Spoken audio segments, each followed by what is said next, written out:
you say, suppose we have to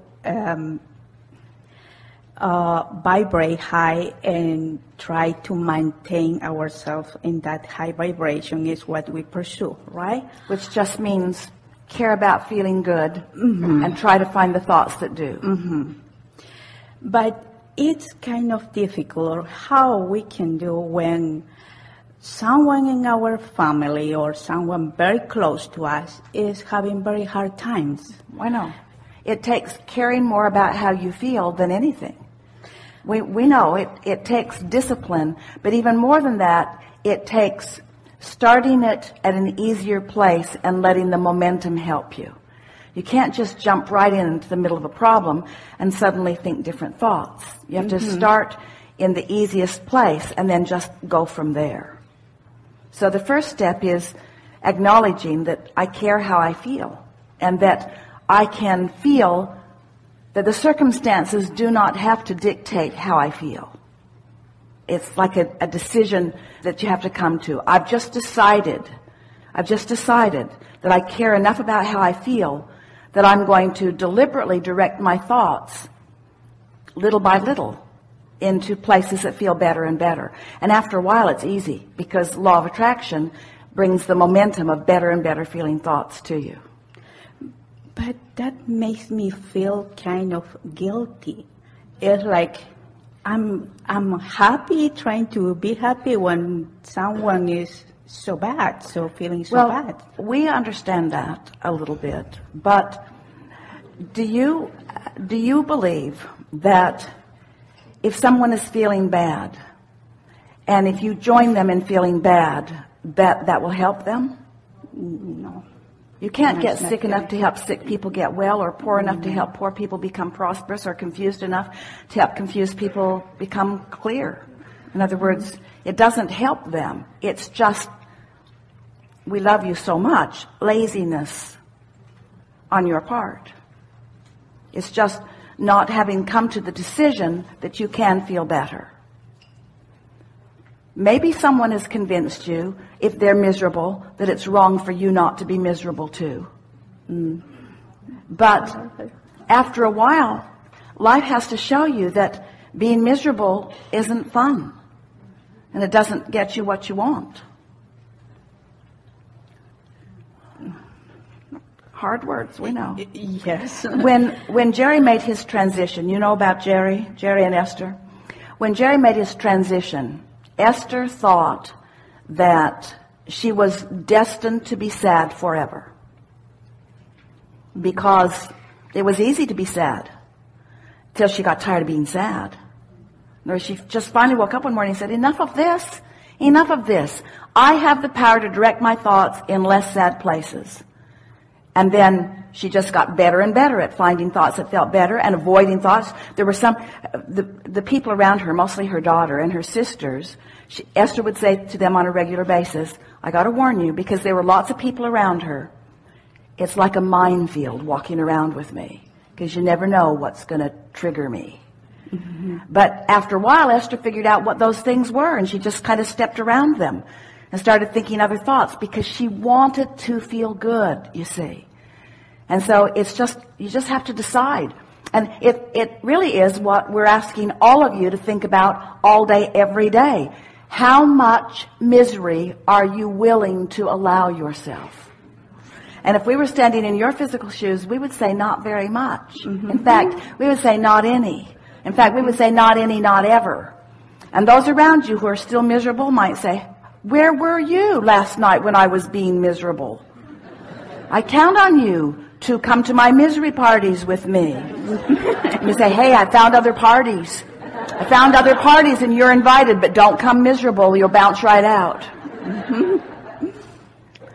We're being playful about this, and we know there are things that when they happen or when you see them or when they're close up to you, it's not easy. We acknowledge that it isn't easy, but we will also acknowledge it gets easier and easier and easier and easier because there is a momentum and law of attraction that will carry you. And you are supposed to feel good. Life is supposed to feel good to you. You are supposed to feel clear-minded. You are supposed to be in alignment with Source. You are supposed to feel lighthearted. You are supposed to love being in this life. You are supposed to wake up eager to greet greet the day. You are supposed to feel good in this life. And if you don't, something has gone wrong. You've practiced something else. And we're not saying you're making it up. We're not saying that it is not with reason that you are selecting some of that. And we're not saying that it's sometimes not up really, really close to you. But we are saying it's temporary when it comes, and you can work your way around it, and you are supposed to feel good. And we will not agree with you that sometimes stuff just happens and you can't help the way you feel, because you can. And is there any way that I can help this person to feel better? By feeling better, that's the only way. Feeling better. By feeling better. This is the way we like to explain this. When you practice, when you're not with them, when it's easier, and you practice alignment till you've really got the hang of it, so you're really feeling good more of the time, so that you are connected to that energy stream. When you're connected to that source energy stream, you are more powerful, you are more influential than millions who are not. So then, law of attraction will cause you to dovetail with them in a moment when they are more likely to hear you. If you are resonating with their misery, law of attraction will cause you to rendezvous with them when they're in their misery. And that's the relationship basis that you have. But if you are deliberately feeling better, if you're making lists of things that feel good to you about everything, but even about them, and until that's what's dominant in your vibration, that's how you'll match up with them. And sometimes it helps them, sometimes it doesn't. But it's their choice, just like it's your choice. In other words, just now, you were pleading a very good case. And there isn't anyone in the room who didn't understand what you're saying and agree with you to some degree. But we weren't going to have any of it. Because we know that it can be different for you, you see. And so you didn't talk us into that. You can't ever talk your inner being into misery. And so we want to ask you, if you can't ever talk your inner being into misery, why are you willing to let other people talk you into misery? And in fact, this is worth thinking about. The only reason that you ever feel negative emotion is because you've gone somewhere your inner being won't go. It's that departure from source that causes you to feel that way. Isn't that worth thinking about? My inner being will not join me in this negative thought. And that's why I feel negative emotion.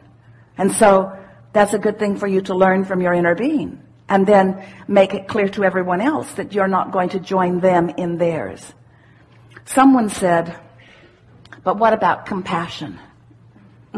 And we want you to know that what true compassion is staying on your high-flying disc while you hold someone as your object of attention. That's what Source does. True compassion. Not letting your circumstance cause variance in the frequency of Source. And so that's the best that you can do for someone else, but you got to practice yourself there. Because whatever vibration is dominant will dominate the moment. And so if you've been sort of lumbering around, sort of feeling good, not feeling so good, not feeling good, yes, no, pros, cons, you're sort of all over the place, you're not really solid on that high-flying disc, and you meet someone out of obligation, maybe you work with them, maybe you live with them, maybe you were born to them, and as you now rendezvous with them, and you're not on your high-flying disc and they're not either, so that's the relationship you have. If you've been practicing feeling better, first of all, those rendezvous don't happen organically as often because law of attraction doesn't put you together. But when you make a decision to march yourself over there and complete your obligation, or maybe you want to be with them because it is somebody that you love who's having a hard time, if you enter their sphere and you're on your high-flying disc, then and only then is there a chance that they might join you there. But also, there is less chance that you will join them there, you see. So it may be that you just meet up and you don't really have a comfortable conversation because you're not resonating with them and they're not resonating with you. But at least they don't move you from your disc. You see what we're getting at? So now let's talk about this momentum. Let's say that you've sort of been dabbling at feeling good, but you're not really sustaining it very well. And they've not been dabbling. They are an expert at feeling bad. They've been practicing it with a lot of people, and they've got it down, and they are misery dripping. And you walk in, and you don't have much momentum going. You're on a higher disc than they are, but you don't have much momentum going. Their momentum will suck you in. It will. Their momentum will suck you in and make you believe that that's the reality. But it isn't. It's just the temporary state of being based upon the vibration that they've got going, you see. You know people, don't you? Who, everywhere they go, trouble happens to them. Yeah. It's just the pattern of life. It's their MO, you see. That's just who they are. Well, it's just their practice thought. That's all. You see. And don't you find yourself, once you bump up against somebody like that, sort of making a determination, I think I might not want to hang around here so much. And it's not that it rubs off, it's that the vibrational frequency that is dominant will dominate the experience. And so in every moment you are practicing a frequency. And all we're suggesting is that if you wake up intending to feel good and you practice that higher frequency, that it gets easier and easier and easier to practice it. And then you will be a physical being living in your physical body, an extension of source energy, connected to the energy that creates worlds, focused upon somebody that you care about. That's really what you want. You want to be so tuned in that when you hold someone as your object of attention, you really have something to give them, you see. But you got to practice it when it's easy. You can't start out like that because they'll get you every time. Enough? Yes. Real good. Yeah.